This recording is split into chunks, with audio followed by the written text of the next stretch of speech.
Hans Christian Andersen, Classic Fairy Tales.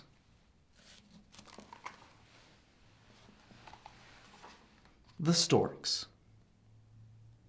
On the roof of the last house in the little village was a stork's nest.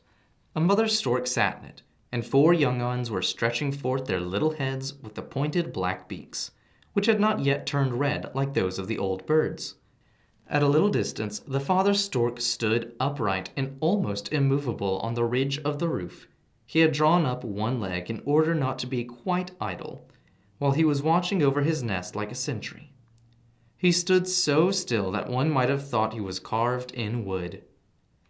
Surely it must look very important that my wife has a sentry before her nest, he thought. Nobody knows that I am her husband. People will think that I am commanded to stand here.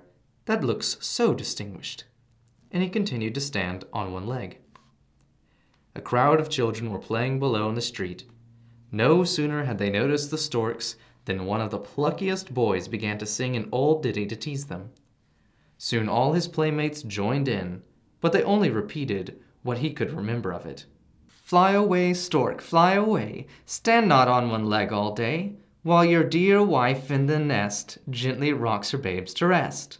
The first little stork they will hang, the second will fry by the fire, the third will be shot with a bang, the fourth will be roast for the squire. Do you hear what those boys are singing? Said the young storks. They say we shall be hanged and roasted. Never mind what they say, replied the mother stork. If you do not listen to them, they can do you no harm. The boys went on singing, and pointed at the storks with their fingers. Only one of them, named Peter, said that it was wrong of them to tease the birds, and did not join them.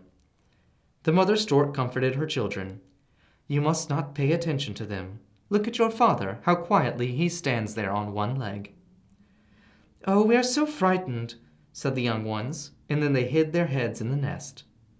On the following day, when the children had come out to play and saw the storks, they sang again the song. The third will be shot with a bang, the fourth will be roast for the squire. Shall we really be hanged and roasted? Asked the young storks. Certainly not, replied the mother. You will learn how to fly. I shall teach you myself. Then we shall fly into the meadows and go to see the frogs, who will bow to us in the water and cry, croak, croak, and then we shall eat them up. That will be delightful. And then? Asked the young ones. Then, continued the mother stork, all the storks of this country will come together and the great autumn maneuver will be gone through. Every stork must be able to fly well, for that is of great importance. All those who cannot fly the general kills with his beak. Therefore you must take great pains to learn it well when the drilling begins. Why then we shall be stabbed after all as the boys sing. Listen, they are singing it again. Only listen to me, and not to them, said the mother stork.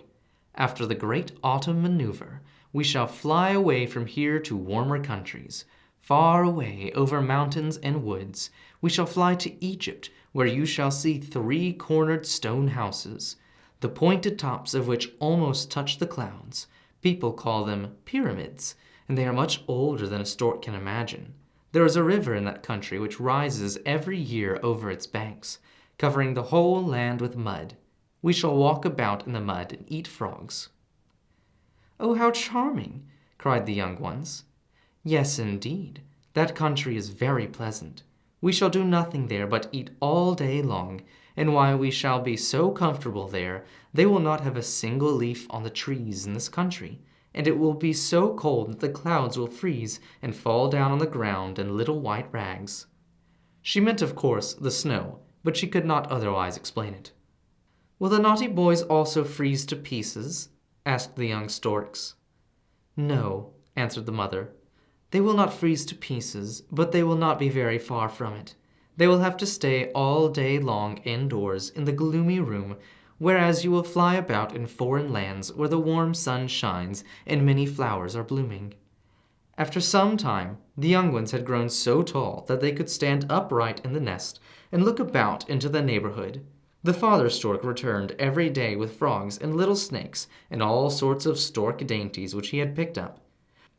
Oh, it was so funny to see him perform tricks for their amusement. He used to place his head quite back on his tail and clatter with his beak as if it had been a rattle, and then he used to tell them stories about the marshland. "Come along," the stork mother said one day. "Now you must learn to fly." The 4 young storks had to come out of the nest onto the ridge of the roof. At first they tottered about a good deal, and although they balanced themselves with their wings, they nearly fell down. "You have only to look at me," said the mother. "You must hold your heads like this, and place your feet thus. 1, 2, 1, 2. That's right. That is what will enable you to get on in the world." Then she flew a short distance, away from them, and the young ones made a little jump, but they fell down with a thud, for their bodies were still too heavy. "I do not wish to fly," said one of the young ones, and crept back into the nest. "I do not care to go to warm countries." "Would you prefer to freeze to death here, when the winter comes, or shall the boys come to hang and roast you? I will call them."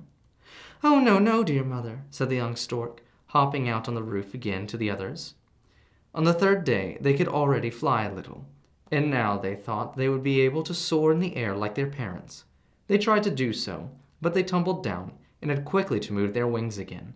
The boys in the street began to sing again. "Fly away, stork, fly away, stand not on one leg all day." "Shall we fly down and peck their eyes out?" asked the young storks. "No," said the mother, "do not mind them. Only listen to me. That is far more important. 1, 2, 3. Now we turn to the right. 1, 2, 3. To the left. Now round the chimney top." That was very good indeed. The last clap with the wings was so correctly and well done that I shall let you come tomorrow with me to the marshes. There you will see several respectable storks with their families.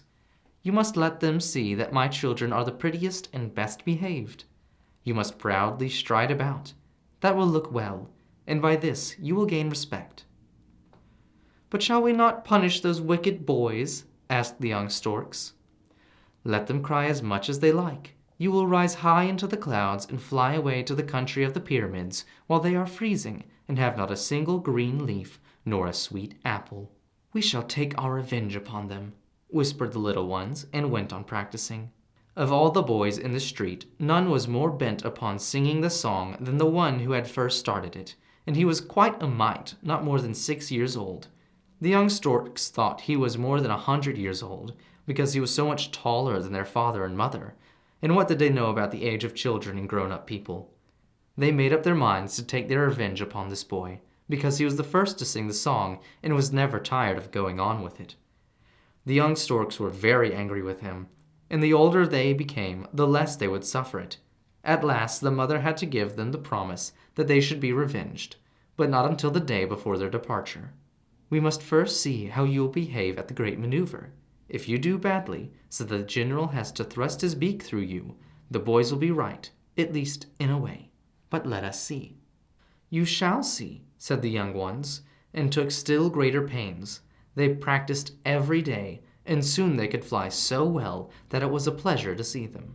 Autumn came at last. All the storks began to assemble and to set out for the warm countries, to pass the winter. That was a great maneuver. They had to fly over woods and villages, only to see what they could do, for their journey was a very long one. They acquitted themselves so well that they passed the review excellently, and received frogs and snakes as a reward.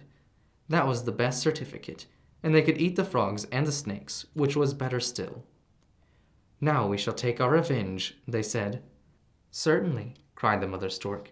"I have already thought of the best way. I know where the pond is in which all the little children are lying until the storks come and take them to their parents.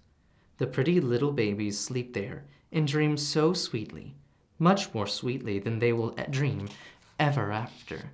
All the parents wish for such a little child, and the children wish for a brother or a sister. Now we shall go to the pond and fetch one for every child who has not sung that wicked song to tease the storks." "But what shall we do to the bad boy who began to sing the song?" "In the pond lies a little dead baby that has dreamed itself to death. That we will take to him. Then he will cry, because we have brought him a dead little brother. But the good boy, I hope you have not forgotten him, who said that it was wrong to tease animals. We will bring him a brother as well as a sister. And as this boy's name was Peter, you shall all henceforth be called Peter." And so it was done. All the storks are called Peter to the present day.